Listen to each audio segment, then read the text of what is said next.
Emma and Richie are going to show us some movements that will help if you have a fall and help you get back up off the floor. So today we're going to look at backward chaining. So this is a safe and effective way to get yourself down onto the floor. So standing in front of your chair, you're going to stand about a foot distance away from it. You're going to take a step forward using your strongest leg. Now bending that front knee, take a firm grasp of the chair, and then that back leg, bend your knee to take it down onto the mat. You're going to unhook the toes of that back leg, and then you're going to bring the front knee around so it's parallel to that opposite knee. From this position, you're going to take both hands down towards the mat, and you're going to slow with control, just crawl yourself back, just so you're away from that chair. Now, whichever side hip you would like to sit on, you're just going to swing the hips around to come to that seated position, and then lengthening up through the crown of the head. This is a safe and effective way to get yourself back up from the floor to that standing position.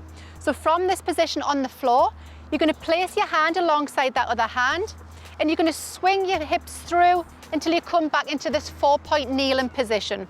Now from this position, I just want you to crawl yourself forward back to your supportive chair. Place both hands onto the sides with a nice firm grip.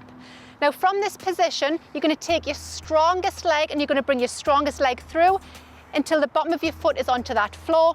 Now pushing through your foot and your leg muscles, come to that knee bend position, so driving up through that foot, placing both feet together now at that hip distance, and then hands onto your thighs and begin to start walk yourself up to that nice lengthened position.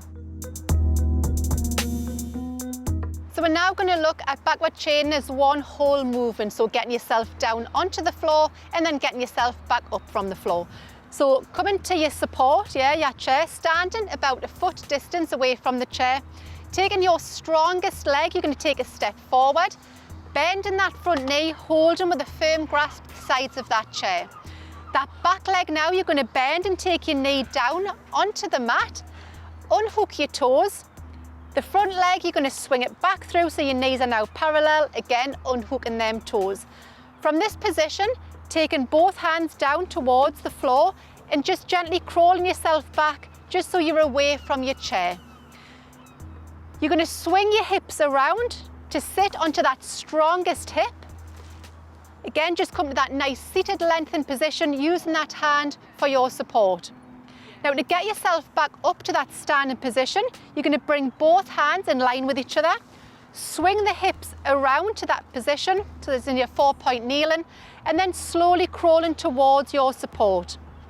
From this position, place both hands onto the chair with a firm grip, bring the strongest leg through, so the sole of the foot is onto the floor, and then bringing that back leg through after unhooking the toes to that standing position so your legs are now parallel, and then hands placed onto your thighs and walking yourself up to that nice lengthened position. Again, just pumping the feet just to get that blood moving back up to the head.